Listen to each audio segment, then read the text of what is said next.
L'IA fait désormais partie du quotidien de votre adolescent.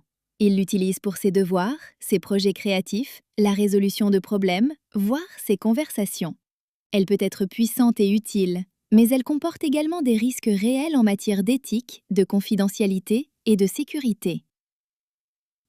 L'IA peut générer des dissertations et des réponses en quelques secondes, mais si votre adolescent l'utilise pour remplacer sa propre réflexion, il passe à côté d'une occasion d'apprendre. Au lieu de demander « As-tu utilisé l'IA ?», essayez plutôt de demander « Comment l'as-tu utilisé ?» L'IA doit soutenir l'apprentissage et non remplacer l'effort ou la réflexion critique.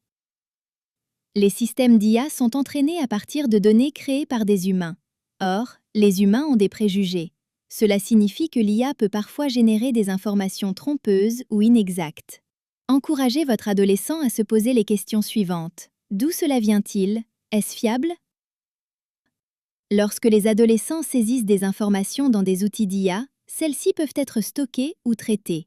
Ils ne réalisent peut-être pas que le partage d'informations personnelles, leur nom complet, leur école, leur localisation ou des photos privées peut créer des empreintes numériques à long terme. Apprenez-leur cette règle simple. Si vous ne le publieriez pas, ne le collez pas dans l'IA. L'IA peut également être utilisée pour créer des escroqueries, des messages frauduleux et des deepfakes réalistes.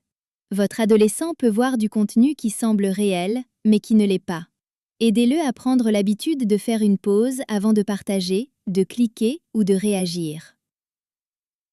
La protection la plus importante n'est pas un filtre, mais une conversation ouverte.